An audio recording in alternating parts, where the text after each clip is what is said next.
বলছেন, আসসালামু আলাইকুম শাইখ। ওয়ালাইকুম আসসালাম রাহমাতুল্লাহ। আমার একটি ছেলে আর তিনটি মেয়ে, আমি আকিকা দিতে পারিনি। এখন আল্লাহ তাআলা টাকা পয়সা দিয়েছেন, আমি কি এখন আকিকা দিতে পারবেন? জি। জমহুর উলামায়ে কেরাম, অধিকাংশ উলামায়ে কেরাম বলছেন যে সুন্নত হচ্ছে সপ্তম দিনে, কিন্তু তারপরে যে কোনো সময় দেওয়া যাবে। সুন্নতের সময়টা পার হয়ে গেছে, সেটা বেশি উত্তম ছিল, কিন্তু এমন কোনো হাদিসে দলিল নেই, কোরআনে তো নেই আকিকার বিষয়, কিন্তু কোনো হাদিস নেই, দলিল নেই, বা সাহাবায়ে কেরামদের উক্তি নেই যে 7 দিনের পর আর চলবে না। সুতরাং কিছু আলেমরা যে ফতোয়া দিয়ে 7 দিনের পর আকিকা চলবে না, সেটা তাদের মন গড়া ফতোয়া। এই ফতোয়া ঠিক নয়। জি। বলছেন, আসসালামু আলাইকুম শাইখ। ওয়ালাইকুম আসসালাম রাহমাতুল্লাহ। আমাদের দেশে ফজর, জোহর আর আসরের নামাজ একেবারে শেষ টাইমে এসে জামাত পড়ে। তো এখন কি আমি বাসায় বসে আউয়াল ওয়াক্তে নামাজ পড়ে নেব একা একা? যদি আপনি একা একা পড়তে চান আউয়াল ওয়াক্তের ফজিলত হাসিলের জন্য, কিন্তু তাহলে আপনাকে বলবো যে আপনি জামাতেও শরীক হবেন। এই নয় যে আউয়াল ওয়াক্তে আমি পড়ে নিলাম আর জামাত আমি গেলাম না, না, মোটেই এটি জায়েজ নয়। জামাতুল মুসলিমদের জামাতে শরীক হবেন না, আর গ্রামবাসী, এলাকাবাসী, মহল্লাবাসী বলবে যে আপনি বেনামাজি, অথচ হয়তো দাঁড়িয়ে রাখছেন, অথবা আপনি মুসলিম, আপনার সম্পর্কে একটা কুধারণা মানুষের হবে, মোটেই জায়েজ নয়। তারপরে আপনি দাওয়ার রাস্তা বন্ধ করে দেবেন। ভালো মানুষরা মসজিদে যায়, যদিও তাদের মধ্যে কিছু বিদআত আছে, ভুল ভ্রান্তি আছে, সালাত বিলম্ব পড়ছে, সুন্নতের খেলাফ কাজ করছে, তাদের সাথে মিশবেন না, তাহলে দাওয়াতের রাস্তা আপনি বন্ধ করে দিলেন, তাহলে কী করে মানুষকে হেদায়েত করবেন? সুতরাং এমনটা মোটেই জায়েজ নাই যে আপনি সবসময় একা একা বাড়িতে নামাজ পড়বেন এই বাহানায়। তারপর একটি মাসলা মনে রাখেন যে আউয়াল ওয়াক্তে সলাত আদায় করা ওয়াজিব নয়। আউয়াল ওয়াক্তে সলাত আদায় করা উত্তম, মুস্তাহাব, সুন্নাত। জি, জি। ওয়াজিব জরুরি নয় যে বিলম্ব করলে গুনাহ হবে, কিন্তু বেশি বিলম্ব করলে তখন আপত্তিকর। যেমন বিশেষ করে আসরের ক্ষেত্রে আর ফজরের ক্ষেত্রে হানাফি ভাইরা যে লেট করে এত বেশি, এটা বড় সুন্নতের খেলাফ হয়ে যাচ্ছে, এটা বেশি সুন্নতের খেলাফ কাজ। আর বাকি জোহরের ক্ষেত্রে বিলম্ব হইলেও অসুবিধা নাই, কিন্তু উত্তমের খেলাফ। আসসালাম ওস্তাদজি। ওয়ালাইকুম আসসালাম রহমতুল্লাহ। মাগরিবের আজানের আগে দখুল মসজিদ পড়া যাবে কি না? জাযাকাল্লাহ খাইরান। দখুল মসজিদ বলবেন না, তাহিয়াতুল মসজিদ বলবেন। সুন্নতি ভাষা বা ফিকহের যেগুলো সূক্ষ্ম ভাষা, সহি ভাষা, সেগুলো বলবেন। মসজিদ সালামের সালাত, মসজিদ সালামের নামাজ। আর দখল মসজিদ কথাটি আমাদের দেশে প্রচলিত, কিন্তু ভাষাটি ওলামা ফুকাহারা কেউ ব্যবহার করেননি, সুতরাং এভাবে বলবেন না। এখন প্রশ্ন হচ্ছে, মাগরিবের আজানের আগে কতক্ষণ আগে? যদি দেখা যায় যে বেশ কিছুক্ষণ আগে, আসর থেকে নিয়ে সূর্য ডুবার 10 মিনিট আগ পর্যন্ত বা 5 মিনিট আগ পর্যন্ত, তো অসুবিধা নেই, কোনো অসুবিধা নেই, এই সময় পড়ে নেওয়া যাবে। কিন্তু ঠিক সূর্য ডুবতে যাচ্ছে, হয়তো 1-2 মিনিট আছে, ওই সময় তাহিয়াতুল মসজিদ শুরু করবেন না। কারণ 5টি সময় যে নিষিদ্ধ সময় সালাতের ক্ষেত্রে, তার মধ্যে 3টি সময়, একটি হচ্ছে সূর্য উদয় হওয়ার সময়, আরেকটি হচ্ছে সূর্য অস্তমিত হওয়ার সময়, আরেকটি হচ্ছে সূর্য ঠিক মাথার উপর যখন থাকবে, সোজা মাথার উপর থাকবে। এই 3টি সময় হচ্ছে কারাহা মুসাদ্দাদা, কঠিন নিষিদ্ধ সময়, সালাতের আওকাতে মাকরুহা মুসাদ্দাদা। জি। বাকি দুটো সময় একটু লম্বা সময়, আর নিষিদ্ধ, কিন্তু কঠোরভাবে নিষিদ্ধ নাই, কারণগত সালাত ওই সময়গুলিতে আদায় করবেন। জি, জমহুরের নিকট সেটি হচ্ছে, একটা হচ্ছে আসর থেকে নিয়ে, আসর পর থেকে শুরু করে সূর্য ডোবার আগ পর্যন্ত, আর আরেকটি হচ্ছে ফজর পড়ে নেওয়ার পর সূর্য ওঠার আগ পর্যন্ত। এই দুটো সময় নিষিদ্ধ সময়, কিন্তু কারণগত সালাত অধিকাংশ আইম্মায়ে কেরামদের নিকট পড়া যাবে বা পড়াই সুন্নাত। জি, পড়বেন। এখন আপনার প্রশ্ন যেমনটা মনে হচ্ছে যে মাগরিবের আজানের হয়তো 2-4-5 মিনিট আছে, বেশি নেই, এই সময়টাই তাহিয়াতুল মসজিদ পড়বেন না কি করবেন? এই ক্ষেত্রে 3টি মত রয়েছে। একটি মত হচ্ছে যে তাহিয়াতুল মসজিদ পড়বেন, সূর্য ডুবতে 1-2 মিনিট 3 মিনিট বাকি আছে, আপনি তাহিয়াতুল মসজিদ শুরু করে দেবেন। এই মতটি ইমাম শাফি রাহিমাহুল্লাহর মত। জি। অধিকাংশ উলামায়ে কেরামগণ, হানাবেলা, তারপরে মালিকিয়া, তারপরে হানফিয়া, এই 3 মযহাবের উলামাগণ বলছেন না, পড়া যাবে না। সূর্য যেহেতু ডুবতে যাচ্ছে, আর এই সময়টা কঠিন নিষিদ্ধ সময়, এই সময় পড়া যাবে না। আর একটি মত হচ্ছে যে কি করবেন, ওই সময় আপনি মসজিদে গেলে দাঁড়িয়ে থাকবেন, 2-4 মিনিট আছে, 2 মিনিট বা 3 মিনিট 4 মিনিট আছে, এই সময় আপনি মসজিদে গেলে দাঁড়িয়ে থাকবেন, বসবেন না। তৃতীয় মত হচ্ছে যে যখন সূর্য ডুবতে মাত্র 2-3 মিনিট বাকি আছে, মসজিদে আপনি প্রবেশই করবেন না, মসজিদে প্রবেশই করবেন না বাধা নিষেধ এই ক্ষেত্রে, অথবা মসজিদ প্রবেশ করলে দাঁড়িয়ে থাকবেন। এগুলি ইজতিহাদি ফতোয়া, কিন্তু ইমাম শাফি রাহিমাহুল্লাহ মতটি বেশি প্রাধান্য দিয়েছেন, শেখ বিন বাজ রাহিমাহুল্লাহ। আর এটি বেশি সঠিক যে জায়েজ রয়েছে, তবে ঠিক সূর্য ডুবছে ওই সময় নয়, সূর্য ডুবার আগে আপনার সালাত শেষ হয়ে যাবে। 2 রাকাত ধরেন 3-4 মিনিট আছে, পড়ে নিতে পারবেন, কোনো অসুবিধা নেই ইনশাআল্লাহ। আল্লাহ তাআলা আলাম। বলছেন আসসালামু আলাইকুম ওস্তাদ। ওয়ালাইকুম আসসালাম ওয়া রাহমাতুল্লাহ। ইস্তেহাজা রোগীদের 2 ওয়াক্ত সালাত জমা করার ইখতিয়ার যদি থাকে, তাহলে সাদা সারাব রোগীদেরও কি সালাত জমা করা যাবে, বিশেষ করে মাদ্রাসাতে বা বাড়ির বাইরে থাকলে? এই ক্ষেত্রে ওলামারা বলেছেন যে সাদা সারাব যদি নির্গত হয়, তাহলে শরীয়তের যে বিধান রয়েছে যে কবুল অথবা দবর, অর্থাৎ পেশাবের রাস্তা দিয়ে অথবা সামনের রাস্তা দিয়ে অথবা পেছনের রাস্তা দিয়ে বায়ুপথ দিয়ে যদি কোনো কিছু নির্গত হয়, তাহলে তাতে উযু নষ্ট হয়ে যাবে, উযু নষ্ট হয়ে যাবে। যেমন ইস্তেহাজা রোগী, ইস্তেহাজা রোগীকেও সালাত আদায় করতে হবে, আর সাদা সারাব যারা হয় তাকেও সালাত আদায় করতে হবে। এখন এই সাদা সারাব সম্পর্কে যেটি বিধান এই প্রশ্নের উত্তরে, সেটা হচ্ছে যে এই সাদা সারাব কি সব সময় চলতে আছে না মাঝে মধ্যে থেমে যাচ্ছে? ওলামারা বলছেন যে মাঝে মধ্যে যদি থেমে যায়, যে কিছুক্ষণ 5 থেকে 10 মিনিট থেমে গেছে, এই সময়টায় 4 রাকাত বা 3 রাকাত যে সালাত আছে সেটা পড়ে নিতে পারে, তাহলে আপন অক্তে সালাত আদায় করতে হবে, আপন অক্তে সালাত আদায় করতে হবে। এই ক্ষেত্রে জমা করা চলবে না, কারণ সময় পাচ্ছে। আর যদি দেখা যায় না কন্টিনিউ ইস্তেহাজা রক্ত বেলিনি যেমন সবসময় হতেই আছে, ঠিক তেমনই কারো এত বেশি সাদা সারাব হয় যে সবসময় সাদা সারাব নির্গত হইতেই আছে, তাহলে এই ক্ষেত্রে তার উদাহরণ হচ্ছে ইস্তেহাজা রোগীর মতো, অর্থাৎ 2 ওয়াক্ত জমা করে উত্তম হচ্ছে কেউ যদি গোসল করে, আর গোসল না করলে কোনো অসুবিধা নেই, উযু করবে আর উযু করে সালাত আদায় করবে, উযু করে সালাত আদায় করবে।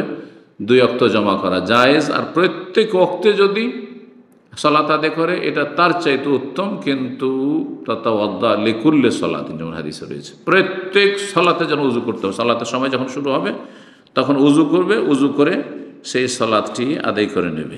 একজন সুস্থ মানুষ এক উযুতে কয়েক ওয়াক্ত পড়ে নিতে পারে, যতক্ষণ উযু ভঙ্গ হবে না।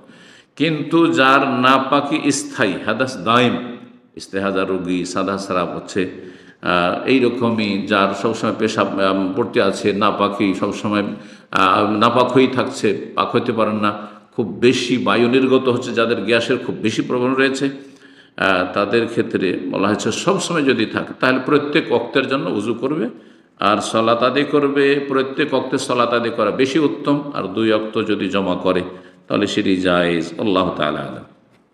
5 নম্বর প্রশ্ন বলছেন আসসালামু আলাইকুম শাইখ। ওয়ালাইকুম আসসালাম ওয়া রাহমাতুল্লাহ। সকল গুনাহ মাফের আশায় আল্লাহর কাছে কিভাবে তওবা নাসুহা করতে হবে একটু বলবেন? অন্তর থেকে ইখলাসের সাথে, নিষ্ঠার সাথে তওবা করবে।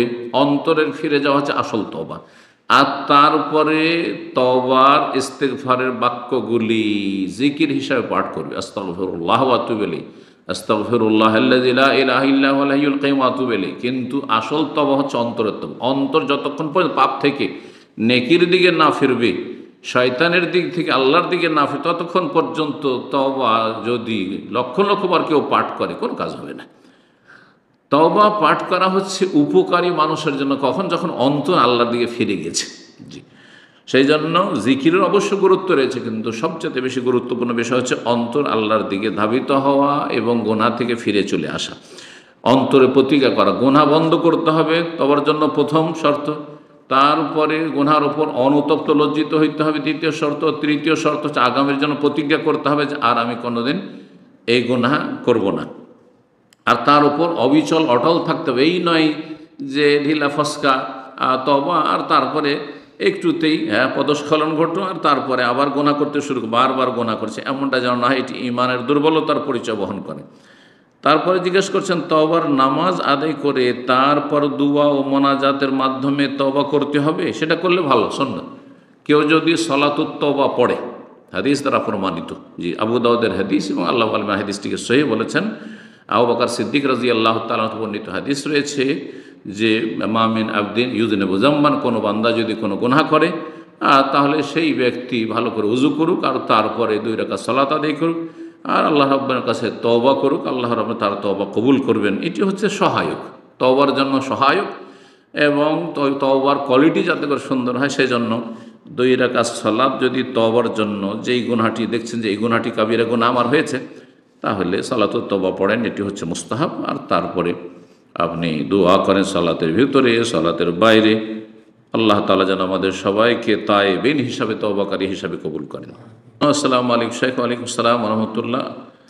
আশা করছি আল্লাহর রহমতে ভালো আছেন। আমার প্রশ্ন হলো, আলহামদুলিল্লাহ, মসজিদে মাইকে মৃত ব্যক্তির সংবাদ দেওয়া যাবে কি?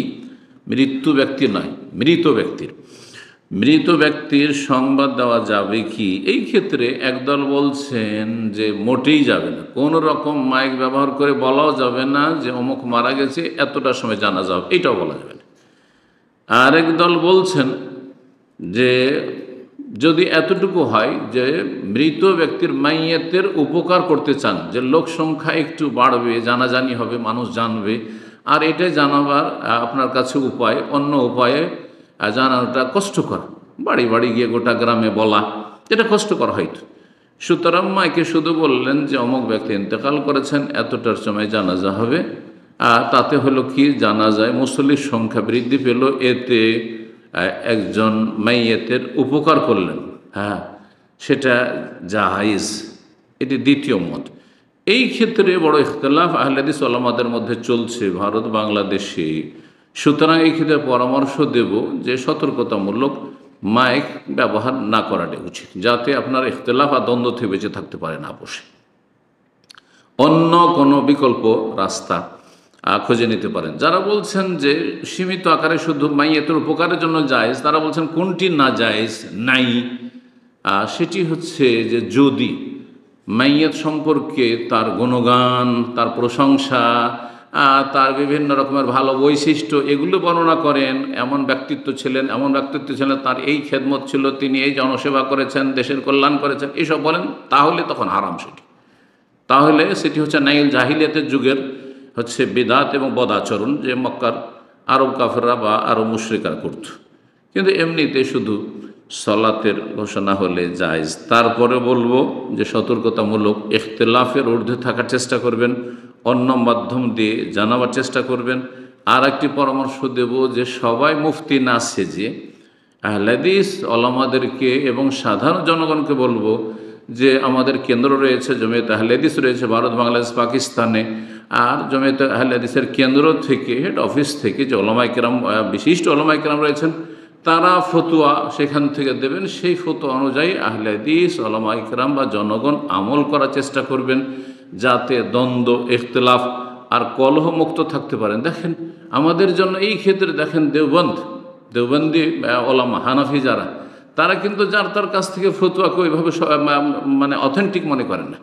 তারা ওই দারুল উলুম দেওবন্দ থেকে কী ফতোয়া এসছে, ওই হাটহাজারি থেকে কী ফতোয়া এসছে, তারা এইভাবে তারা আমল করে, তারা বড়দের সম্মান করে। কিন্তু আহলে হাদিসদের রোগ হচ্ছে যে সবাই মুফতি হওয়ার চেষ্টা করে, কেউ কাউকে মানতে রাজি হয় না, শ্রদ্ধা করতে রাজি হয় না।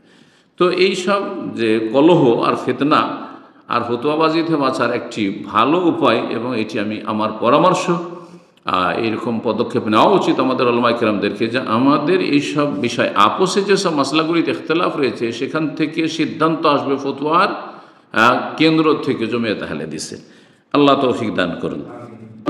বলছেন, আসসালামু আলাইকুম প্রিয় শেখ। ওয়ালাইকুম আসসালাম ওয়া রাহমাতুল্লাহ। কেমন আছেন? আলহামদুলিল্লাহ, আল্লাহ আপনাকে সবসময় ভালো রাখুক, আমিন ইয়া রাব্বাল। আপনাদেরকে এই দোয়া করি, আপনার মাধ্যমে সালাফি মানহাজে প্রবেশ করেছি, আলহামদুলিল্লাহ, আল্লাহ কবুল করুন, ইখলাস দান করুন, রিয়া আর ফিতনাতকে আল্লাহ বাঁচিয়ে রাখুন। আপনি আমার জীবনে এক নিয়ামত, জাযাকাল্লাহ খের। আপনার সুধারণা হয়তো, আমার সেই তেমন যোগ্যতা নেই, দোয়া করবেন শেখ ইনশাআল্লাহ, আল্লাহ ভালো করুন সবার। প্রশ্ন হল, ইচ্ছাকৃতভাবে ওয়াক্তের বাহিরে গিয়ে সুন্নত নামাজ আদায় করা যাবে?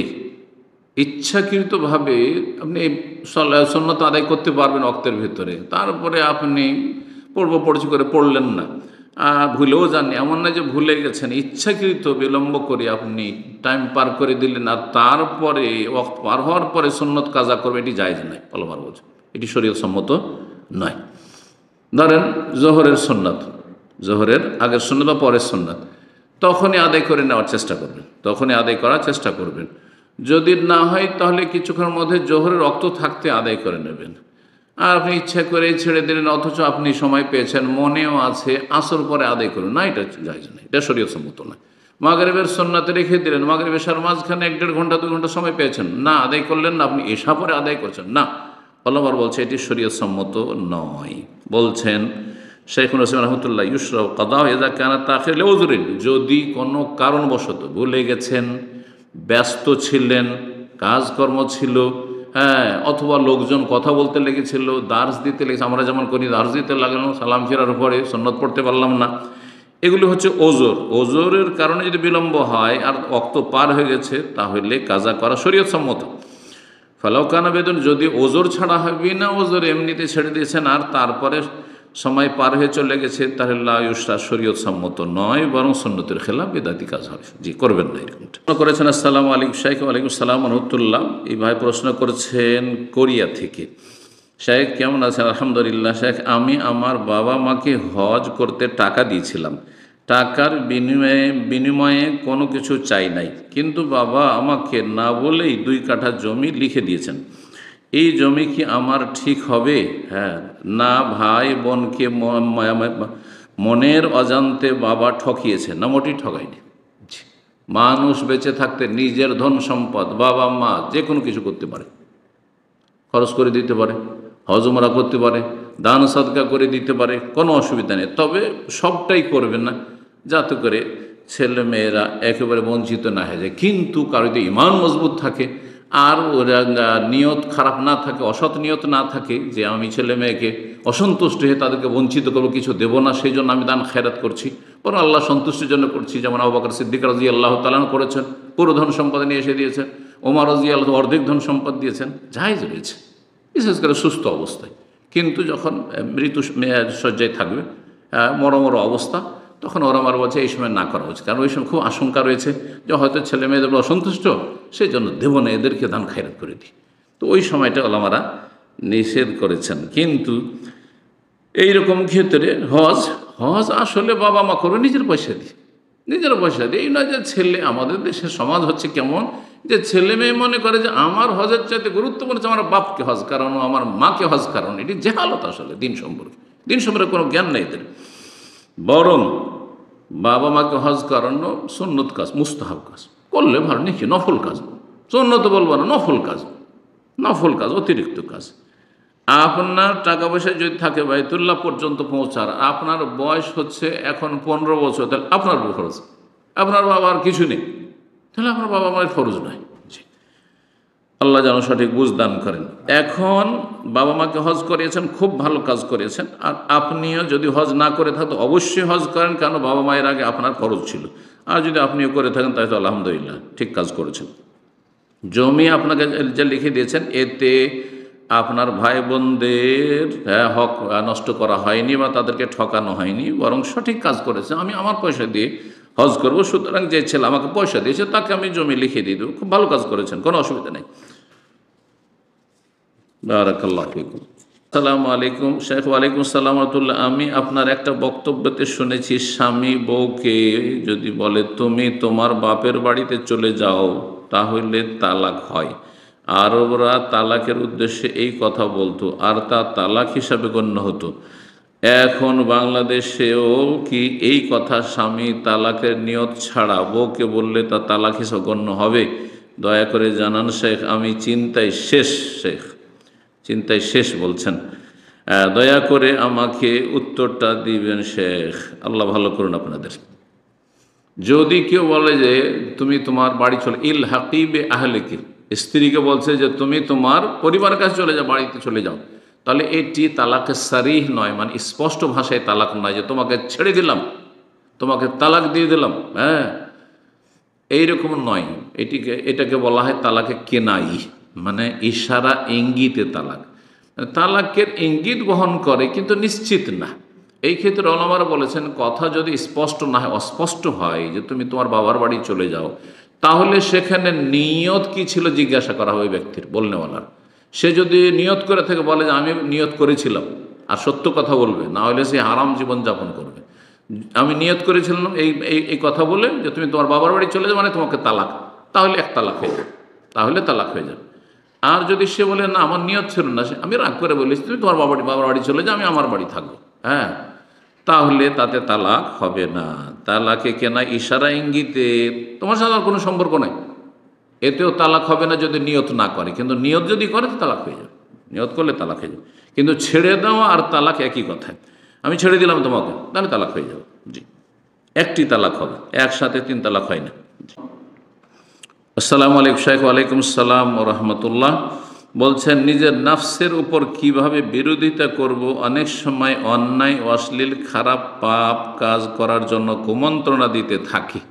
কুমন্ত্রণা হচ্ছে ওয়াসওয়াসা আরবি ভাষায়।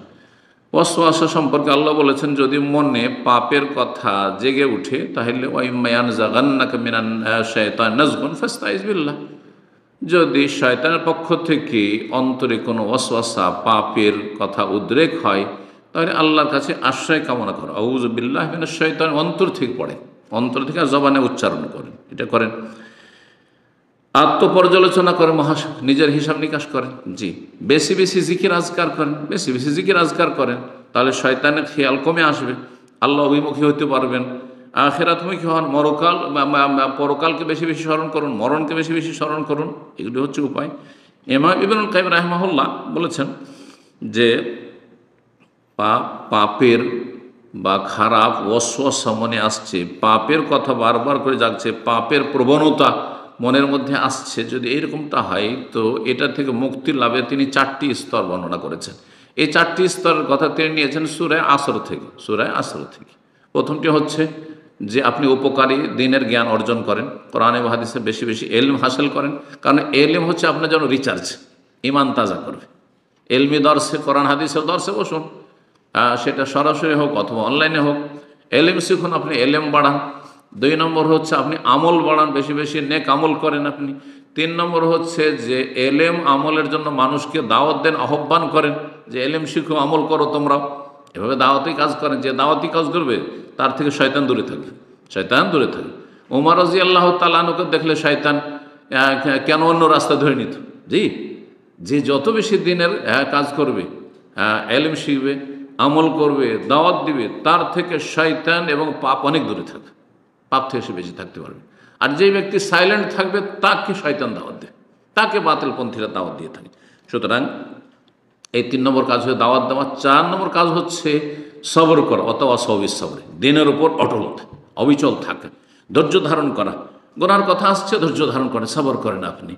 আর নেকির কাজের ওপর আপনি ধৈর্যশীল হন, ধৈর্যের সাথে আপনি নেকির কাজ করে যান, অধৈর্য হবেন না। আল্লাহ তৌফিক দান করুন। আসসালামু আলাইকুম শাইখ। ওয়ালাইকুম আসসালাম রহমতুল্লাহ। আমি ভারতের পশ্চিমবঙ্গের জলপাইগুড়ি থেকে মোহাম্মদ তরিকুল ইসলাম বলছি। আমাদের জেলায় সেই আকীদার জামাত পাওয়া খুব দুষ্কর। আপনাকে আল্লাহ সুবহানাহু ওয়া তাআলা উত্তম প্রতিদান দিন। 2017 থেকে আমি আপনার বক্তব্য শুনে অনেক শিরক ও বিদআত থেকে মুক্ত হয়েছি এবং আমি যথাসম্ভব কোরআন এবং সুন্নাহ মোতাবেক চলার চেষ্টা করি। আমাদের মসজিদে ইমাম এবং মুয়াজ্জিন দুজনেই তাহিয়াতুল ওযুর এবং বেতরের নামাজের সালামের শেষে অতিরিক্ত একটি সেজদা দেয়। এদের ইমামতিতে জামাতে সালাত আদায় করা যাবে কি? এদের যে ভুলটি হচ্ছে এখানে, যদি এর সাথে তাদের আকীদা এবং আমলে অনেক ভুল আছে এবং সুন্নাহ বিরোধী অনেক তাদের কর্মকাণ্ড আছে, আল্লাহ হেদায়েত দান করুন, সঠিক বুঝ দান করুন, বেদাত মুক্ত হওয়ার, সকলকে শিরক মুক্ত হওয়ার তৌফিক দান করুন। কিন্তু এখানে যে বিষয়টি উল্লেখ করেছেন তা হচ্ছে আমাদের মসজিদের ইমাম এবং মুয়াজ্জিন দুইজনেই তাহিয়াতুল ওযুর এবং বেতরের নামাজের সালামের শেষে অতিরিক্ত একটি সেজদা দেয়। এই যে অতিরিক্ত একটি সেজদা দেওয়া, সেটি সালাতুর সেজদা না, সেজদা শুকুরও না, আর সেজদায় তেলাওয়াতও না। তাহলে এই সেজদা হচ্ছে বেদাত। এমন কোনো সেজদা নেই এইসব সেজদা ছাড়া। জি, সালাতের ভিতরে সেজদা, সেজদা সহ, আর সেজদায় শুকুর, আর সেজদায় তেলাওয়াত, এছাড়া এমনি একটি সিজদা করে নিলাম আর তসবিহ পড়লাম বা দোয়া করলাম, এটি সুন্নত নয়, বিদআত। এর কোনো প্রমাণ নেই। যেখানেই সেজদার ফজিলত বর্ণনা করা হয়েছে হাদিসে বা কোরআনে নির্দেশ দেওয়া হয়েছে সেজদার, তার মানে শুধু সেজদা নয়, বরং সালাতের ভিতরে সেজদা, সালাতকে উদ্দেশ্য করা হয়েছে। গুরুত্বপূর্ণ একটি অংশ হচ্ছে সালাতের সেজদা। সেই জন্য ওয়াসজুদু, সেজদা করো, ওয়াবুদু রব্বাকুম, রবের ইবাদত করো। সেজদা করো মানে সালাত, ফরজ, নফল, সুন্নাত সালাতের মাধ্যমে সেজদা করো। জি, সুতরাং এই কাজটি তাদের বেদাত, বেদাতি আমল তাদের অনেক রয়েছে। এদের এমামতিতে জামাতে সালাত আদায় করা যাবে কি? এই বেদাত এমন বেদাত নয় যেটি মুকাফেরা, মানে শিরক কুফরি, বড় শিরক বা বড় কুফরি, ইসলাম থেকে বহিষ্কার করে, বরং সেটি গুনার কাজ, পাপের কাজ, ফাসেকি কাজ।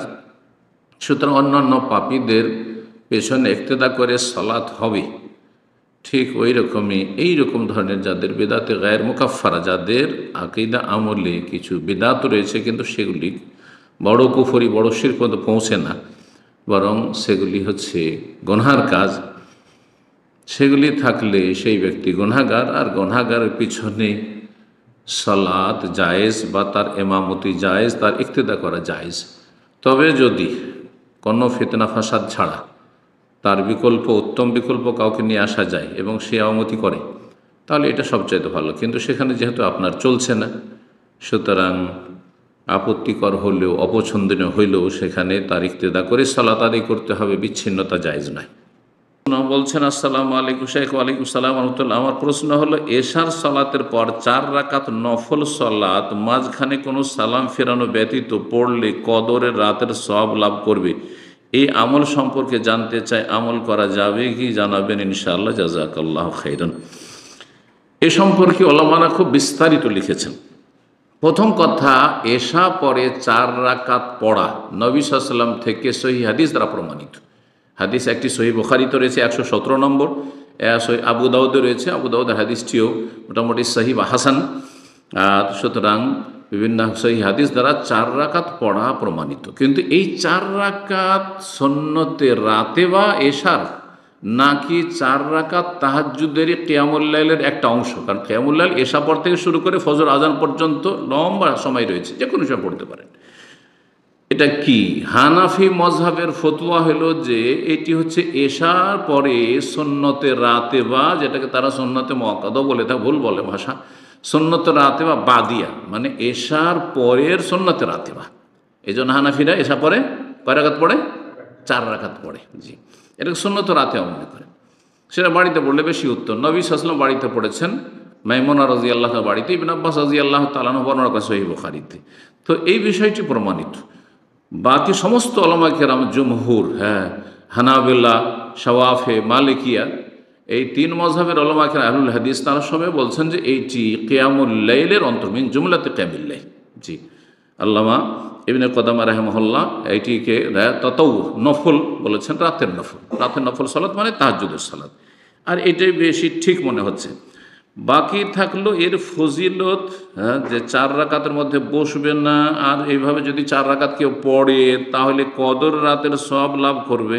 এই কদর রাতের সওয়াবের বিষয়টি 5টি মরফু হাদিসে এসছে এই ফজিলতটি, আর 10টি সাহাবাই কেরামদের উক্তি আসার রয়েছে, মানে সাহাবাই কেরামদের থেকে 10টি বর্ণনা আর 5টি বর্ণনা রয়েছে রাসূলুল্লাহ সাল্লাল্লাহু আলাইহি ওয়াসাল্লাম মারফু হাদিসে। কিন্তু এই 5টি যে নবী সাল্লাল্লাহু আলাইহি ওয়াসাল্লাম থেকে হাদিস বর্ণিত হয়েছে, অধিকাংশ মুসান্নাফ ইবনে আবি শাইবায় রয়েছে, সবগুলি জয়ীফ এবং অত্যন্ত জয়ীফ। সুতরাং এই ফজিলতের উপর আস্থা করা যাবে না।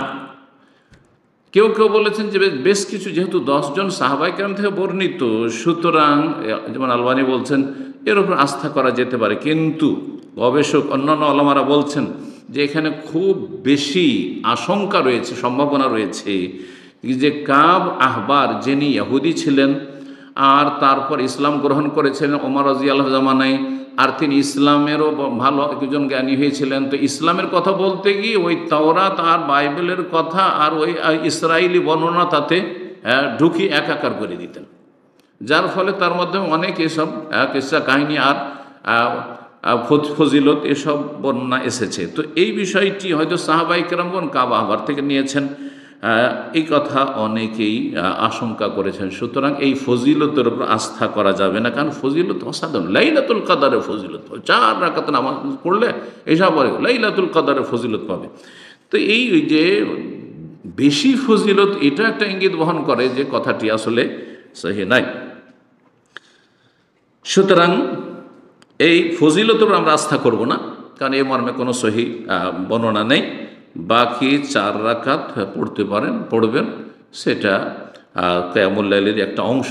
আপনি কিয়ামুল লাইল 13 রাকাত পর্যন্ত বেতর সহ পড়তে পারেন, 4 রাকাত এই রাতে পড়ে নিলেন, আর বাকি শেষ রাতে বা মাঝরাতে একাধিকবার আপনি পড়তে পারেন ভাগ ভাগ করে। যেমন আসসালামু আলাইকুম শেখ, ওয়ালাইকুম আসসালাম রহমতুল্লাহ। কোরআন তেলাওয়াতের সময় মাঝে মধ্যে আয়াতের সাথে মিল রেখে সুবহানাল্লাহ, আলহামদুলিল্লাহ, আস্তাগফিরুল্লাহ এগুলো বলা যাবে কি? হ্যাঁ, যাবে। বেশ কয়েকটি হাদিসের কিতাবে হাদিস রয়েছে, তার মধ্যে সহিহ মুসলিমে 1291 নম্বর হাদিস, যাতে রয়েছে রাসূলুল্লাহ সাল্লাল্লাহু আলাইহি ওয়াসাল্লাম যখন রহমতের আয়াত হয়ে অতিক্রম করে, ইযা মাররা বিআয়াত রাহমাতিন, রহমতের আয়াত আল্লাহর অনুগ্রহের কথা চলছে, তখন আল্লাহর কাছে চাইতেন, সার আল্লাহ আল্লাহর কাছে চাইতেন। যখন কোনো আযাব, ইযা মাররা বিআয়াতি আযাবিন, আযাবের আয়াত হয়ে অতিক্রম করতেন, তখন ইস্তাযা, আল্লাহর কাছে আশ্রয় কামনা করতেন। তো এই রকমই যদি কোথাও আল্লাহর কাছে তওবা ইস্তিগফার কথা আসে আর সেখানে আস্তাগফিরুল্লাহ পড়ে, তো সেটি জায়েজ এবং হাদিস দ্বারা প্রমাণিত। জি, বলছেন আসসালামু আলাইকুম শাইখ, ওয়ালাইকুম আসসালাম রহমতুল্লাহ। বলছেন যে 4 রাকাত বিশিষ্ট ফরজ সালাতে ইমাম সাহেব যদি দ্বিতীয় ও তৃতীয় রাকাতে বৈঠক করে ফেলে, দ্বিতীয় রাকাতও বৈঠক করেছে, তৃতীয় রাকাতও বৈঠক করেছে, তাহলে কি করণীয় জানালে উপকৃত হব। এই ক্ষেত্রে যেহেতু অতিরিক্ত একটি বৈঠক করে ফেলেছে, যেটা ভুল হয়েছে, সুতরাং এই ক্ষেত্রে সেজদা সহ দিয়ে ঘাটতি পূরণ করবে বা ভুলে সংশোধন করবে। সেজদা সহ 3টি ক্ষেত্রে, একটি হচ্ছে বেশি করে দিলে, এখানে বেশি করে দিয়েছে, বৈঠক লাগবে না, আত্মাহিতার জন্য বৈঠক হওয়ার প্রয়োজন নেই, সে বৈঠক করে ফেলেছে, এই ক্ষেত্রে সহজ সিজদা। যদি কোথাও ঘাটতি হয়ে যায়, ওয়াজিবে ঘাটতি হয়, তাহলে সহজ সিজদা। রুকুন ফরজে ঘাটতি হলে সেটা পূরণ করতে হবে। জি, আর না হলে তার ঘাটতি পূরণ সহজ সিজদা দিতে হবে না। আর তৃতীয় ক্ষেত্র হচ্ছে সন্দেহ হইলে, 3 পড়লাম না 4, 2 পড়লাম না 3, সন্দেহ হলে 2টি সেজদা করলাম না 1টি সেজদা, তাহলে এই ক্ষেত্রে সহজ সিজদা করতে হবে। জি, কমটা ধরে নিশ্চিতটা ধরে নিয়ে আর তারপরে আমলটা ঠিকভাবে করে আর তারপরে সহজ সিজদা করতে হবে। জি, সহজ সিজদা যথেষ্ট। আসসালামু আলাইকুম শাইখ, ওয়ালাইকুম আসসালাম রাহমাতুল্লাহ। একজন মেয়ের জন্য কি তার সৎ বাবা ওলি হতে পারে? সৎ বাবা ওলি হতে পারে না, সেই মেয়ের কেউ না। সে মেয়ে তার বাড়িতে রবিবাহ, রাবাইবকুমুল্লাতি ফি হুজুরিকুম, তার মায়ের সাথে সহবাস এই লোক করেছে, সেই জন্য সে মাহরাম হয়েছে। এমনিতেই তার সাথে এই মেয়ের রক্তের কোনো সম্পর্ক নেই, সুতরাং সে অলি হতে পারবে না, তার আত্মীয় না। অলি হবে নিজের বাবা, যদিও তার মাকে ছেড়ে দিয়েছে, তালাক দিয়ে দিয়েছে, যদি বেঁচে থাকে। বাবা না থাকে দাদা, দাদা না থাকে চাচারা বা ভাই, না থাকে আপনার ছেলে যদি থাকে সাবালক, এরা অলি হবে। জি, সুতরাং সৎ বাবা এই মেয়ের ওলি হতে পারে না। জি, সম্প্রতি বলছেন, সম্প্রতি পরিচিত একজন মেয়ের বিয়েতে কাজী বিয়ে পড়ানোর সময় সৎ বাবার নাম নিয়ে বিয়ে পড়িয়েছে। নাম নিয়ে বিয়ে কেন পড়াবে? সে কাজী দিনের মশলা জানে না। মেয়ের আসল বাবার নাম না দিয়ে, আমার প্রশ্ন, এই বিয়ে কি বৈধ হয়েছে? বাবার নাম দেওয়া বিষয় নয় আসলে, এখানে নাম কি দিচ্ছেন না দিচ্ছেন এটা আসল বিষয়। আসল বিষয় হচ্ছে বাবার অনুমতি, নেতৃত্ব থাকতে হবে। লা নিকাহা ইল্লা বিওয়ালি, আসল যিনি বাবা তার অনুমতি। সে যদি উপস্থিত নাও থাকে, সে টেলিফোনে বা যে কোনো যোগাযোগ মাধ্যমে বলে দেবে যে আমি অমুককে দায়িত্ব দিয়ে দিচ্ছি, বা আমার মেয়ের বিয়েটা কাজী সাহেব আপনি পড়িয়ে দেন। জি, এটাই যথেষ্ট। জি, বলেছেন আসসালামু আলাইকুম শাইখ, ওয়ালাইকুম আসসালাম রহমতুল্লাহ। বিবাহিত ছেলে কি পিতার অগোচরে এবং পিতার অনিচ্ছা সত্ত্বেও কি পিতার পুকুরের মাছ ধরে খেতে পারবে? পিতা ছেলে একই বাড়িতে থাকা সত্ত্বেও পিতা ছেলেকে বাড়ির টিউবওয়েল টয়লেট ব্যবহার করতে দেয় না। আল্লাহ হেদায়েত করুন। এরকম কৃপণ এবং এইরকম বিদ্বেষী পিতাকে, মাতাকে এবং ছেলে মেয়েদেরকে। ছেলের 3টি ছেলেও আছে, এই ক্ষেত্রে মাছ ধরে খাওয়া কি হারাম হবে? জাযাকুমুল্লাহ খায়র। জি, প্রথম কথা, এইরকম যদি বাবা করে তো সে ব্যক্তি জুলুম করছে, জালেম, এটা জায়েজ নয়। জি, তার ছেলে যদিও বিয়ে শাদী হয়ে গেছে, ছেলে মেয়ে হয়েছে, বা সেপারেট আলাদা খাওয়া দাওয়া করছে, তারপরেও এত সংকীর্ণতা থাকবে না। না হলে আল্লাহ বরকত ছিনিয়ে নেবেন। বরকতের মাধ্যম হচ্ছে, আর সেটা যদি আবার নিকট আত্মীয়, আর সবচেয়ে নিকট আত্মীয় হচ্ছে বাবা মা ছেলে মেয়ে।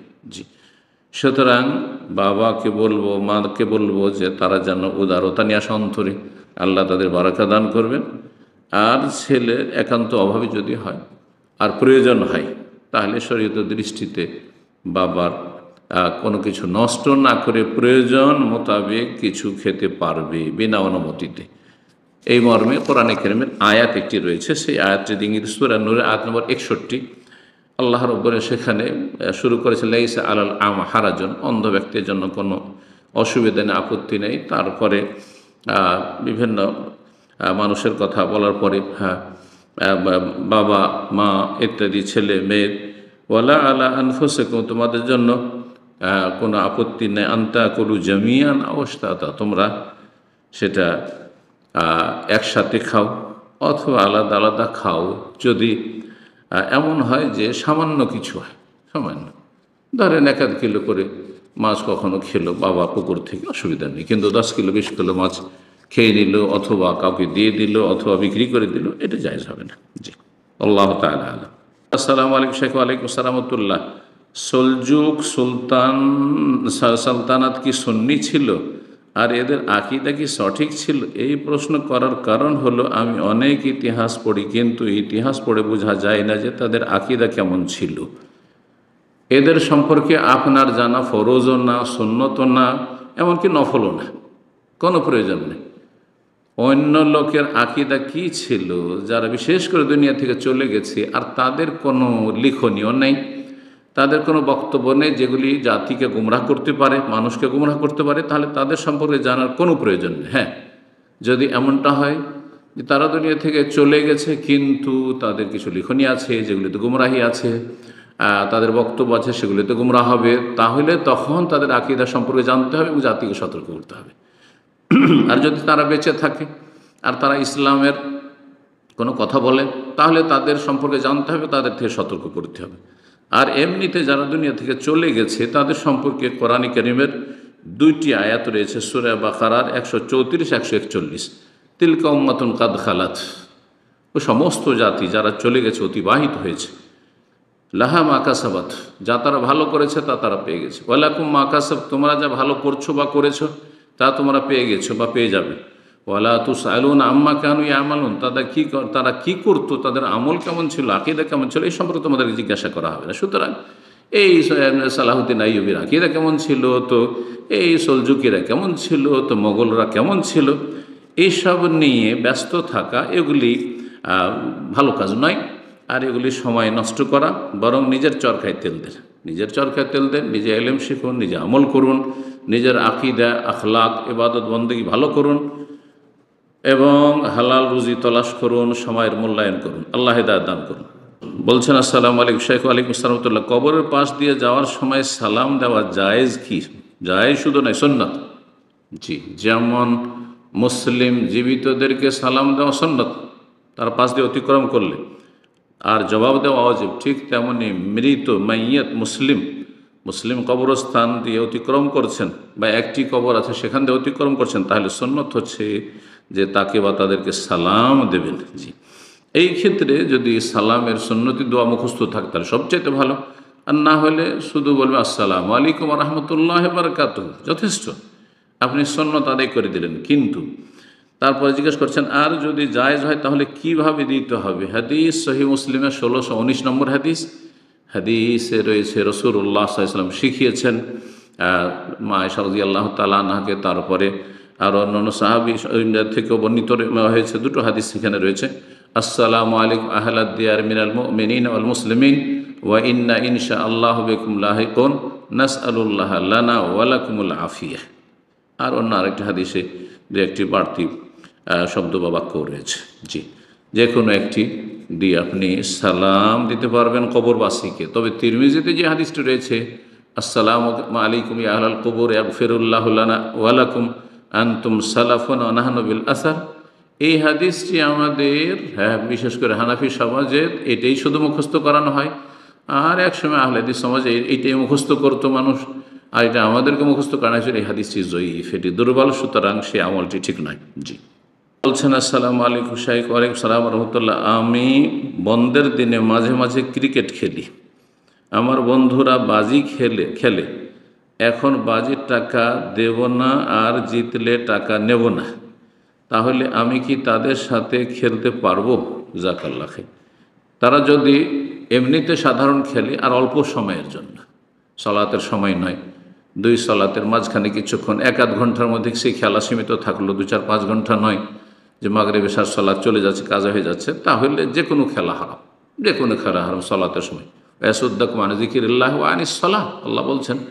মদ, জুয়া আর এই ধরনের খেলা সম্পর্কে, জি, যেগুলি আল্লাহর জিকির এবং সলাতে বাধাগ্রস্ত করে, সেগুলি হারাফা হলো আনতুম মুনতাহুন, তোমরা এগুলি পরিত্যাগ করবে। ছাড়বে কি ছাড়বে না, আল্লাহ বলছেন। জি, তো যদি অল্প সময়ের জন্য হয় আর তাতে শরীর চর্চা হয় বা দিনের ফায়দা হলে সবচেয়ে ভালো। দিনের ফায়দা তো আজকালকার কোনো খেলাতে নেই, তবে দুনিয়ার যে শারীরিক যে ফায়দা রয়েছে সেটা যদি হয় আর তাতে কোনো রকম জুয়া না থাকে তাহলে জায়েজ। কিন্তু তারা অন্যের সাথে, আরও ছেলেরা আছে তাদের সাথে জুয়ার বাজি খেলছে, যে ক্রিকেট খেলছে তাতে জুয়া খেলছে, আর তার সাথে আপনি একজন যে আমি দেব না আর নেব না, না, এইরকম পাপী ফাসেকদের সাথে অবস্থান করা এবং তাদের সাথে তাদের এই খেলাতে অংশ নেওয়া জায়েজ নয়। জি, আল্লাহ তাআলা আলাম। বলছেন আসসালামু আলাইকুম শাইখ। ওয়ালাইকুম সালাম রাহমাতুল্লাহ। যে ব্যক্তি শিরক করে মারা যাবে সে কি সারা জীবন জাহান্নামী থাকবে? হ্যাঁ, যে ব্যক্তি শিরক করে বা বড় কুফরি করে, বড় কুফরি করে মারা যাবে আর তার তওবা প্রমাণিত নয়, তাহলে সেই ব্যক্তি স্থায়ী জাহান্নামী। তবে শেষখানে সে তওবা করেছে কিনা আমাদের জানা নেই, সুতরাং আল্লাহ রাব্বুল আলামিন তার সাথে মামলা করবেন। কিন্তু আমরা বাহ্যিক দেখব যে তওবা তার কাছ থেকে কখনো জানতে পারিনি বা শুনিনি। জি, শুধু কালেমা পাঠ করা যথেষ্ট নয়, বড় বড় শিরকি আকীদা, মাজারি আকীদা আর শেষখানে তলকিন করালেন লা ইলাহা ইল্লাল্লাহ, লা ইলাহা ইল্লাল্লাহ যথেষ্ট নয়, যতক্ষণ অন্তরের পরিবর্তন না হবে। স্থায়ী জাহান্নামী হবে, কোনোদিনও সে জান্নাতে যেতে পারবে না। হ্যাঁ, ওয়াইন সাল্লাহ সামা, যতই সালাত, সিয়াম, হজ, যাকাত থাক না কেন, যদি শেকড় না থাকে ইসলামের, তাহলে এই সব কাণ্ড আর ডালপালা আর গাছের লতাপাতা কোনো কাজে আসবে না। এ সম্পর্কে কোনো হাদিস বা কোরআনে কি বলা হয়েছে? অবশ্যই বলা হয়েছে। সূরা মায়েদা আয়াত 72 পড়ে দেখো। ইন্নাহু মান ইউশরিক বিল্লাহ, শুনে রাখো, আল্লাহর সাথে যে ব্যক্তি শরীক স্থাপন করবে আর তারপরে তাতেই মারা যাবে। জি, শিরিক করে যদি তওবা করেন তো আল্লাহ মাফ করবে, যেমন সাহাবায়ে কেরাম অধিকাংশ শিরিক করেছেন আর তারপরে তারা তওবা করেছেন। এইরকমই নিয়ম মুসলিম যারা হচ্ছে, হ্যাঁ, অমুসলিম সমাজ থেকে, তারা সবাই শিরকি কুফরি আকীদার লোক, তারা তওবা করেছে, আল্লাহ মাফ করে দিচ্ছেন। আল ইসলাম ইয়াহদি মা কানা কাবলা, আল ইসলাম ইয়াজুব্বু মা কাবলাহু। কিন্তু ইন্নাহু মান ইউশরিক বিল্লাহ ওয়া মাতা আলা যালিক, শিরক করলো আল্লাহর সাথে আর শিরকি আকীদা রাখলো, অথবা শিরকি বড় শিরকি কুফরি কথা বলল, আল্লাহ চরণের কাছে ইয়া গৌস মাদাদ, ইয়া খাজা মাদাদ, ইয়া আলী, ইয়া হুসেন করলো, আর তার উপরে এই শিরকি আকীদা নিয়ে মরলো বা আমল নিয়ে মরলো, তাহলে ফাকাদ হারামাল্লাহু আলাইহিল জান্নাহ, তার জন্য আল্লাহ জান্নাত হারাম করেছেন। ওয়া মাওয়াহুন নার, তার বাসস্থান হচ্ছে জাহান্নাম। ওয়া মা লিয-যালিমিনা মিন আনসার, আর এরা হচ্ছে এমন জালেমের জালেম, বড় জালেম, কারণ শিরক হচ্ছে ইন্না শিরকা লাযুলমুন আযীম, তাদের কোনো সাহায্যকারী নেই, অর্থাৎ সুপারিশকারী নেই যে সুপারিশ দিয়ে তারা পার হয়ে যাবে বা নাজাত পাবে, জাহান্নাম থেকে বেরিয়ে আসবে। ফামা তানফাহুম শাফাআতুশ শাফিঈন, সূরাতুল মুদ্দাসির আল্লাহ বলছেন। এইরকম যারা বড় কাফির মুশরিক হয়ে মারা গেছে, সে নাস্তিক হোক আর বহুত্ববাদী মুশরিক হোক, মূর্তি পূজক হোক অথবা মাজার পূজারী হোক, শিরকি আকীদা আমল যাদের আছে আর তা নিয়েই দুনিয়া থেকে চলে গেছে, তাদের কোনো সুপারিশ কাজে আসবে না।